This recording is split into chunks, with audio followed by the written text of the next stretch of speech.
So this book I've been reading this past year, the Nessmuk Woodcraft and Camping. Pen name was Nessmuk. I think his name was George Sears. I've really been enjoying it.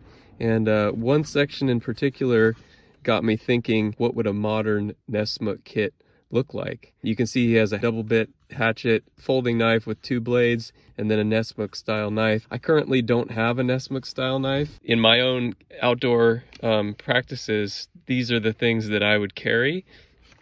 And so I have my hatchet, my knife blade, which again, I don't have a Nessmuk, but this would serve some of the purposes of a skinning or hunting knife. And then I have this, which is, I'd like to believe, maybe what he would carry if he had the option nowadays. I guess I'll just start with the hatchet though. This is a Fiskars hatchet, which is, I believe, a Scandinavian brand. Got a Scandi edge. And this hatchet I bought on a whim about 8 or 9 years ago, thinking, yeah, I'll try it out, maybe it'll last. It's lasted and it's done a really good job. You can see it's got a blunt end here, so you can use that as a hammer. The blade is solid. It's a carbon steel blade, and for its price and its weight and its limitations, I've been really impressed with it. It's obviously not a double bit axe, but it serves its purpose for me in a light duty chopping roll. The blade, again, I don't have a Nessmuk, but this is a small sort of hunting style blade because it's not that long. It's got a good belly. It's a really thin, precise blade. It's a hollow grind. I've used it to cut up various food and other items, camp tasks. It's got a little jimping. It's got a 90-degree spine. That's why I carry the ferro rod with it.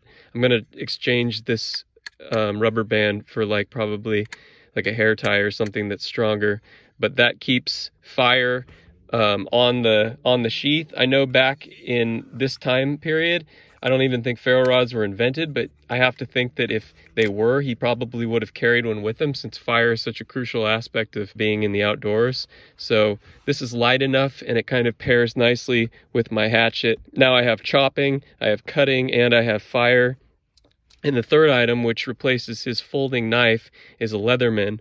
You can see it's got a basic blade. I don't use that to cut. That's kind of a backup blade. But the thing that I think really separates this as an outdoor tool, the pliers are helpful.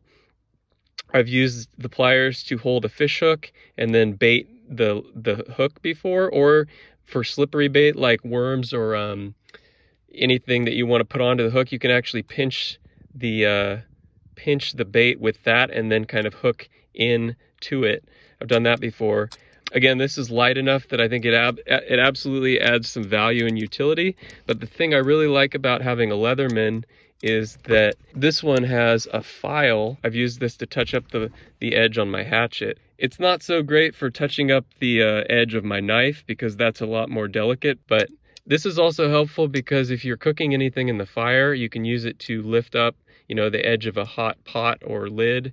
Yeah, anything you just don't want to touch and you need a firmer grip on. Anyway, in keeping with the theory of the Nessmuk principles, I just thought that these items would be sort of a solution to a modern Nessmuk kit. Has anybody else tried to put together a Nessmuk kit? Thanks for watching, and looking forward to hear what you think.